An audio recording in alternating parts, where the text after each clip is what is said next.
Hey, it's Juck. At number one, the most beautiful uniform in all of sport. If they brought back the gray stripes, this thing is so far out in front of everybody, you can't touch it. We are not bemoaning the noon kickoff. We are now owning it. It's a badge of honor.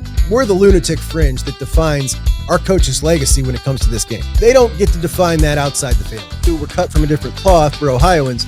Do I want Michigan to beat Oklahoma? No way in hell. I don't know what world I'm living in. This is insane to me. And if you saw my outburst, I apologize. It's showtime now.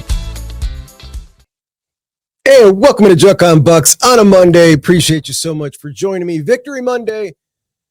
You guys know I like to collect memorabilia, and every now and again, I get something that doesn't quite live up to what I thought it might be when I ordered it. Something new, something I haven't seen before. And I don't know if you noticed, but I've got a couple bobbleheads spread out throughout the room. If you can see, kind of between the helmets, there's a Spielman and an Archie and a Matt Wilhelm, interestingly enough. But he's holding the trophy, so it's a pretty cool one. Got some more throughout, but when I see things like that, I usually I order them or I pick them up. And I ran across something a couple of weeks ago that I thought looked really cool. It was like a bobblehead size acrylic statue that was like this thick and clear, and you looked in, and on the back was a portrait. So it kind of looked like a figurine. And it was a set of four. There was one of JJ, one of Ryan Day, Carnell Tate, and Will Howard. And I thought I got to have it. Yeah, it looks a little overpriced, but I'm going to get it anyway because it'll look cool in the studio. So I ordered them, and they've come in, and your boy got because they are not the size of a bobblehead. They're about the size of a G.I. Joe. They were not the price of a G.I. Joe. Nonetheless, it is a pretty cool piece. You can see, like, from the side, it's clear, and then it has the photo there. So they're pretty cool. Unfortunately, just way too small for me to really do anything with. So I've got four of them. I've been had. I got. It happens. You shake it off and you keep them moving. Bo Jackson on the wall. I don't know if you guys noticed that. If you haven't been around a little while, Bo Jackson has officially made the wall. Our boy from Cleveland, a Northeast Ohio boy. Anybody who performs like that on Northeast Ohio, going to get on the wall from now on. We'll see how long he makes it. We'll see if Isaiah West joins him soon. But we're not going to talk about the backs just yet. We'll talk about the backs tonight on Buckeye Huddle Primetime, or maybe tomorrow on the show. I want to start off today talking about Julian Sayin, which I talked about him a lot in the postgame show. Then I went down a wormhole digging up numbers and such and going over kind of everything he's done this year, throw-wise, depth of targets, and all sorts of jazz. And I came up with some pretty interesting statistics about Julian Sayin so far on the year, as he has been absolutely fantastic. I expected him to be really good. I was somebody who was all the way in on Julian Sayin based off his high school film, based off of his quarterback coach that he's had since the fourth grade, the fact that he idolized Bryce Young and watched his Elite 11 cut-ups for fun, that he was working on a grease board at a very young age. All that stuff compiled with his personality, kind of just wanting to be a quarterback, and he's not really into much else, compiled with Nick Saban, all of the stuff. Yes, he's going to be a really successful Ohio State quarterback. And obviously the one singular knock on him was his size. That's it. That's the one knock. And it's not like he's that small. I think he appears smaller than he is because of the baby face. So that was my thought coming into this. But I don't think in anybody's wildest dreams they could have imagined he would have been this successful this quickly. And I think it's pretty clear when we listen to Ryan Day talk about him, that he talks about him at this stage in his career differently than he's talked about any of his quarterbacks at this stage in his career. And that could be the evolution of Ryan Day. We do see him changing as he gets a little older and a little more experienced, the way he talks about a lot of things. But the way he talks about Julian seems to be like just much more relaxed and much more settled and much more matter of fact that, yes, he's got it. His future's really bright. He's one of them dudes. And he is one of them dudes. That's pretty clear at this point. There were a few criticisms. It's not like there haven't been any criticisms of Julian this year. I don't think that they were 100% fair, but one of them was maybe a little too reliant on his checkdowns, a little too hesitant to pull the trigger. In fact, that was one of my questions heading into the game in my 10 pregame questions. Will Julian Sayin pull the trigger? And we've seen him leave a lot of meat on the bone in some of these games here. Not enough to be concerned, but we want him to let it rip here or there to get the feel for it so that we know when we're in games where he's got to let it rip, that he's got something to draw back on in the confidence, which doesn't seem to be anything he lacks, but it would just be nice to see him let a few rip. And I'm not talking about shots. Every time we have this conversation, people immediately think of it as 50-50 balls, throwing it down the field, 50 yards with a rainbow arc. That's not what we're talking about here when we're talking about letting it rip. I'm talking about putting it in a medium to smaller window on a frozen rope 15 yards down the seam. And if you miss it, it might be a pick. Probably won't be, but it might be. You can't be late. It's got to be timed perfectly. Like these kind of shots, I just said shots. These kind of throws is what I'm talking about when I mean let it rip. Pull the trigger 20 yards downfield on a long out pattern or up the seam, not a shot. A shot's a different deal. So that's what I'm talking about. And he left a lot of those out there against Illinois, for instance, against Washington, for instance, where it looks like, okay, he could have hit that one if he really was like, I'm going to hit this one, but he decided to take the medium route or the check down route. And coming into this game against Wisconsin, I was hoping that he would pull the trigger on those. And we got to see that for sure a lot. We got to see it early. And I go back to that first touchdown throw to Carnell Tate, which Ryan Day let us in a little bit in on that. What happened was Brandon Innes got his ankle injured. He went out for that play, and Bryson Rogers, who normally would come in for Brandon Innes in the slot, was hurt. So Carnell moved to the slot. Quincy Porter came in for Carnell, and Carnell had not run that route and since he was a freshman, and he made a big play against Purdue as a freshman. I remember that play, but that's the first time he had run that play since then. Julian was a little late on the ball because he got flushed, but that throw right there that Julian threw was a rope, 50-yard rope in the air. He released it at the 40. It would have landed at the back of the end zone. So 50 yards, it was a frozen rope, and it was just an awesome throw. And we saw a lot of great throws like that. We saw a lot of RPOs where he was, obviously they were live. There were some times throughout the season where it didn't look like the RPOs were live. It was 100% handoff. They were live, and he took several of them, throwing it to JJ. And I think at one time we saw like 3 receptions to JJ in a row. That was awesome to see. So he's getting the feel. Ryan Day said that they wanted to kind of let him loose and let him throw, but they didn't call as many passes as it seemed, even though the pass to run ratio was like, 42 to 22.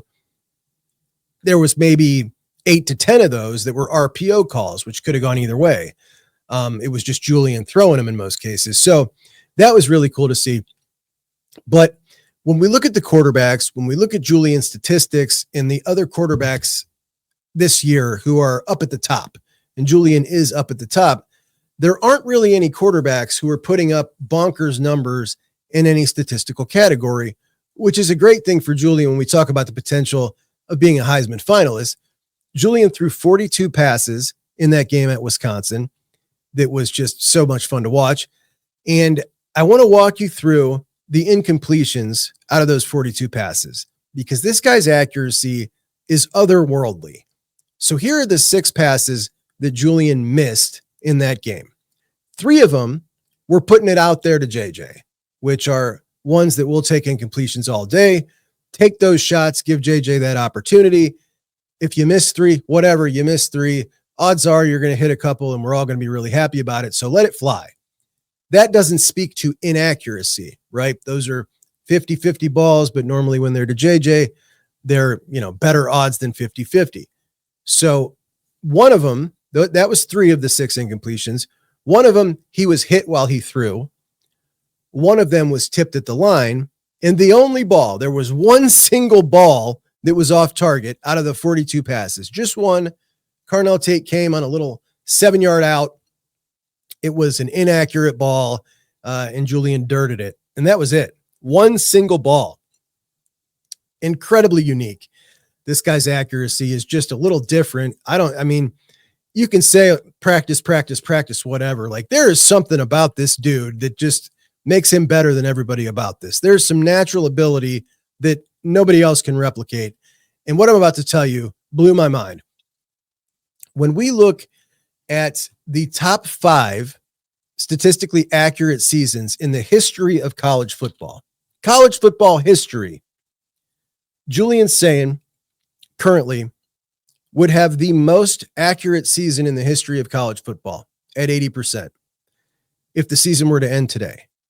Now, will he be able to keep that up? I think so, because when we look at numbers 1, 2, 3, and 4, we're looking at Bo Nix in 2023 with the most accurate season of all time at 77.45%. Then right behind him is Mac Jones at 77.34%. Right behind him, 2008 Colt McCoy, 75, and the Joe Burrow 74, right around there. So the point is, Julian Sayin at 80% right now is almost 3 points clear of Bo Nix, who is soon to be second place. I think Julian Sayin is going to finish this season with the most accurate quarterback season of all time. The history of college football. That's the kind of ridiculous we're talking about here. And when we talk about average depth of target, pushing it downfield, like, how far do you throw the ball downfield? Bo Nix, in his record-setting year, his average depth of target was only 6.5 yards down the field. Julian Sayin's is 8.5 yards down the field. So a big difference, a bigger degree of difficulty pushing it down the field further, and he's 3 points more accurate. When we look at this year, the quarterbacks this year in 2025, Julian Sayin, the most accurate right now at 80%. Second is Fernando Mendoza. He is 72.7 to 80%. That's insane. In fact, of all the statistics for these quarterbacks this year, this is the one area, and Julian is the one guy that has an area where he is really standing out from the field. Carson Beck, he's number 3 in accuracy, 72.6. Dylan Raiola, number 4, 72.4. So you see how they're all separated by a couple tenths of a point. And Sayin's out here 7.5 points in front of everybody. And that's just crazy, man. That is crazy. 7.3 percentage points ahead of second place. What we're seeing here is something really special. And the more numbers I looked up, the more excited I got about not just the potential of this record-setting season, but the potential of the Heisman Trophy. And I think that it's right there for him. I think it's right there for him, as he is now squarely in the top 3 of the Heisman odds with Fernando Mendoza, with Ty Simpson of Alabama. And they're right there with, I think, Mendoza's second with plus 320 or 340. Ty Simpson's number 1 with plus 320. And Julian's number 3 with plus 410. And then after those 3, there's a gap. So he is solidly there. And when we look at the competition until that vote, right? So you got the rest of the regular season. Then you've got the Big Ten championship gets played before that as well. We're looking at the rest of the regular season until the game. Ohio State plays teams that are a combined 3-13 in Big Ten play. 3-13. And then you got the game. And then you got potentially the Big Ten championship with him and Mendoza going against each other. 2 undefeated teams, number 1 and number 2 in the country. And we'll get to the top 25. That would be amazing. Now, one of the other knocks on Julian was the deep ball. And the deep ball, I thought, was going to be a strength of his. I thought that his deep ball was going to be the thing that kind of gives him that little extra oomph. Whereas last year, Will Howard's little extra oomph was his running game, or at least his threat to run. He really ran the ball less than 4 times a game. So it's not like he ran a ton, but when he did, he could pick up an easy first down. What did we see this week? We saw Julian on a quarterback sneak, and he's good at it. He doesn't need to be big. He needs to pick his spot, find it, and drive forward with the help of his offensive line. Everybody but Tegra. But that was rude. That was rude of me. I shouldn't have said that. Not only that, we saw him keep it on a read option, which I think is really important. Gets about 7 yards, doesn't take a hit. And he looked good doing it, looked quick doing it, looked like he's having a good time doing it. And every time you do that and you don't take a hit, you put it on film, they got to worry about it. And Ryan Day gets a little bit more easy about it because he hates that, right? He hates it. But the fact that he let him do it, that was live for him to pull it, speaks a lot. But I want to talk about this deep ball. Right now, Julian Sayin, in balls of 20 yards plus, his average depth of target per completion, 20 yards plus, is 32 yards, which is long. He's pushing it down there. He has hit now on the season 16 of 23. That is 69% accuracy in balls 20 yards down the field or more. And that is first in the country. First in the country in percentage, completion percentage down the field. Now, of those 16 completions, 9 of them have been touchdowns. Where do you suspect that ranks in the country? That's right. That is first in the country. So Julian Sayin, in balls of 20 plus yards down the field, is not only the most accurate, but also has the most touchdowns. And if we look at where Will Howard was last year, he had 8 touchdowns in balls of 20 plus yards down the field with 23 more attempts than Julian. So Julian already has trumped Will in that category. Not that I'm trying to knock Will. I'm just trying to highlight how good Julian's been at this. More touchdowns already, leads the nation in touchdowns in deep balls, and the number one most accurate quarterback in deep balls. 69% in balls 20 yards down the field. That's crazy. So anybody who doubted his deep ball, which was a narrative, and we talked about it 2 weeks ago, 100% wrong about that. Julian Sayin's deep ball right in line with all his other balls when it comes to how accurate he is and when it comes to, obviously, the scoring, the touchdowns. The dude's on it, man. I'm sorry, 24 more attempts than, or Will had 24 more attempts than Julian.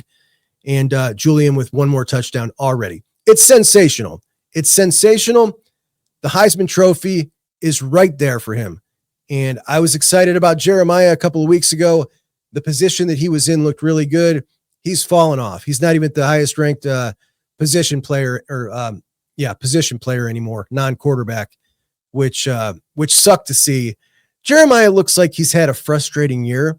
He just looks a little, I don't want to say off, but there's definitely been opportunities where he would have maybe made the catch last year that he hasn't come down with. And, you know, by his standards, maybe it's been a little below what we've seen from him on some of the crazy catches. We just don't have, like at this time last year, we were starting to compile a real highlight film of Jeremiah doing ridiculous Jeremiah things.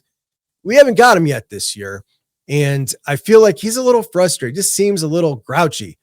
So I'm really hoping that, obviously he's not grouchy by a lack of targets. He had 13 targets, 9 receptions on the day, 97 yards, but we're not seeing those highlight plays, those big time plays. And we're seeing Carnell get a lot of them. I don't think that's bothering him. The Carnell's getting a lot of them, but he wants his too. And he's getting opportunities, just not been able to come down with a lot of them, at least not as many as last year. So hoping to see that he gets a couple of those for our guy, G.I. Jeremiah. Anyway,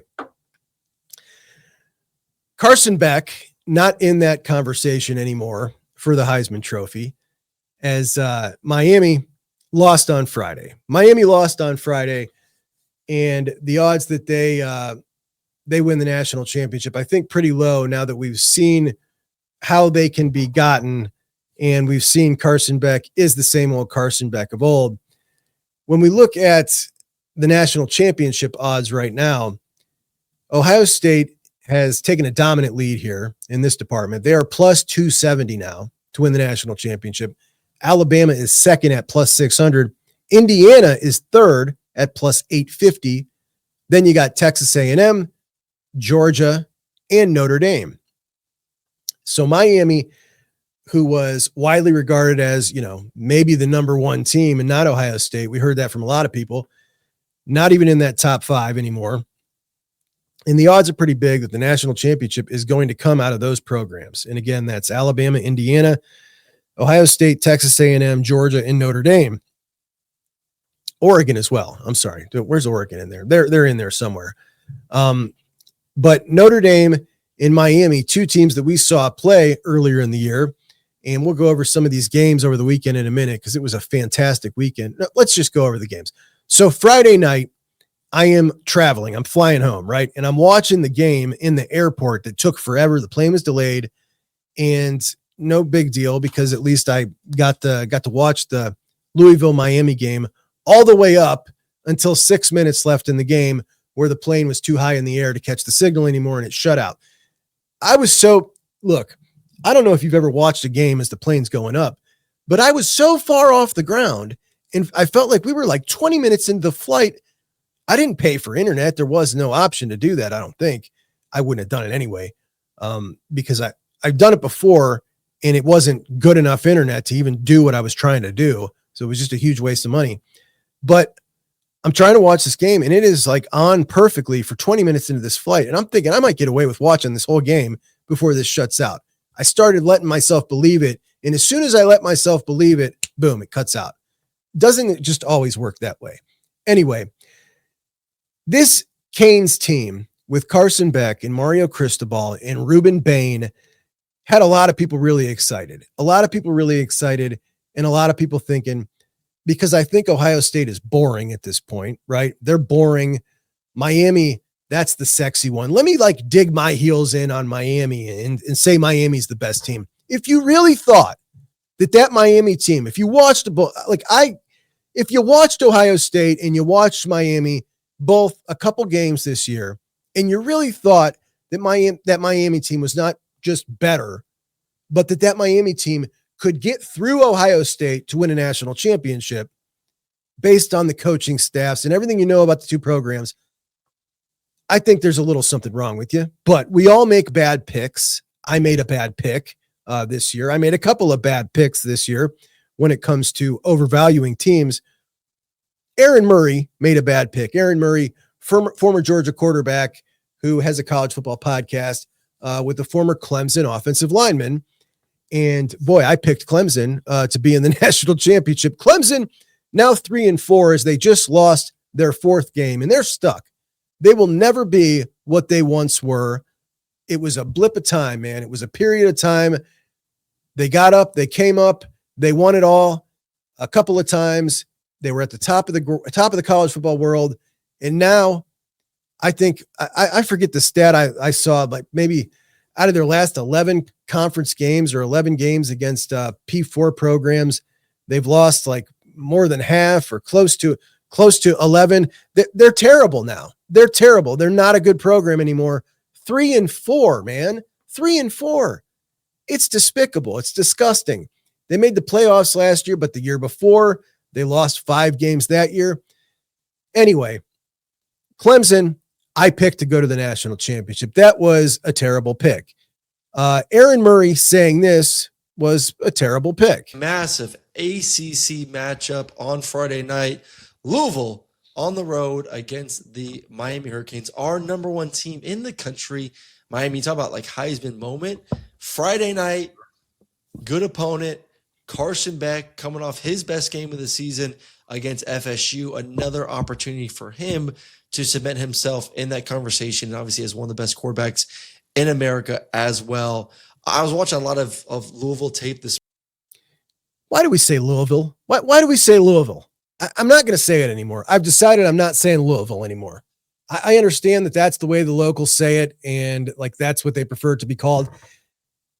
That's not how you say what that name spells. That's not what it is. I'm going to start calling it Louisville. I'm going to start calling it Louisville. Let me call it Louisville. We'll call it Louisville. Anyway, Louisville, of course, knocks off Miami. And Carson Beck throws 4 interceptions, which was really actually 5 interceptions. He got bailed out by a garbage roughing the passer call. And Carson Beck, after the game, this guy's body language, like, this is not a leader. This is not a quarterback. Compare him to compare him to so many of these other quarterbacks. Like, he's just terrible at this gig, man. At the quarterback gig, he can make the throws and do some of that, but just being a quarterback, he's horrific at it. This is what he had to say after the game. On that last play, that last interception, were you not expecting that defender to be there? They're running that kind of sim pressure and they're popping out at the snap. I mean, we have a perfect play for it. We had a miscommunication with the route and what we were doing. So, just sort of ran the route wrong, and I went to go throw it because we're hot off of a pressure. And again, he made a good play on it. So, but it definitely didn't help that we ran the wrong play. In addition to the digging that I was doing on Julian's statistics, I was doing it with the running backs as well. And I wrote an article on Buckehuddle.com about Isaiah West and about Bo and kind of the whole story of Isaiah West coming from where he was a year ago to what he's doing now, which is pretty incredible. And I've obviously, as you guys know, if you've been watching a while, been a huge fan for a long time. But for that article, I ran some data, looked up some statistics that I think we'll talk about those tomorrow. So tomorrow we'll talk about the running back room. And obviously we've got, 2 weeks before the Buckeyes play again. So we're going to be digging into a lot of different things here in the next couple of weeks. Of course, I want to go over the weekend that was, and I am going to do that. I'm going to do that tonight. I decided I was going to do it now, but I think I've got like an hour that I want to talk about this weekend as far as the race is shaping up for the playoffs, for the national championship, where the Buckeyes stand compared to a lot of these bums out here. A lot of average, man, a lot of average. And there appears to be only one program that stands head and shoulders above the rest right now. That's our Ohio State Buckeyes. And I said it probably 3 weeks ago. We can keep on saying it until we lose. Right now, today, I think that I am living in the absolute best period of Ohio State football of my entire life. And that's because we are the defending national champions. We are the clear number one and the favorites to win the national championship. And everything is also going great with the program right now. Whereas if we could go back to another time in our lives and say this same thing, we would go back to 2015. But at this point in the season, even a couple of weeks ago in the season, it didn't feel quite right. The guys did not feel like they were on a mission to win a national championship. They felt like they were coasting. This team feels nothing like that. Of course, all the turnover helps. You got a bunch of young, hungry dudes, and they just got the right recipe. They got the right recipe going for a potential repeat here. So tonight, 8 p.m., buckehuddle.com, not buckehuddle.com, Buckehuddle on YouTube. Hey, by the way, let's all like the show and subscribe to the channel if you haven't. That would be fantastic. And for our audio podcast listeners, appreciate you guys. The numbers have been growing a lot in that format, which I never really expected. This was always set up to be a YouTube show because I communicate a lot with my hands, and I didn't think it would go figure. I didn't think that it would come out well. I didn't think I'd be able to communicate well in that audio format, but it's growing a lot, so I appreciate it. That means you've been leaving those 5-star reviews. So I want to ask those of you who are listening on podcast to please go to that Apple Podcast and click that 5-star button. You don't got to write anything pithy, but if you want to, I'll put it on the show. But yeah, please go do that for me. Please subscribe if you're on YouTube, and I appreciate you guys. So join me tonight at 8 p.m. on Buckeye Huddle Prime Time, and we will go over some more stuff, as well as the weekend that was and where the Buckeyes stand up to all these fake competitors. There are a couple of teams that I'm a little bit concerned about. Not many, man. Not many. Things are good. It's great to be a Buckeye. Talk to you guys soon. Juck 'em Bucks out.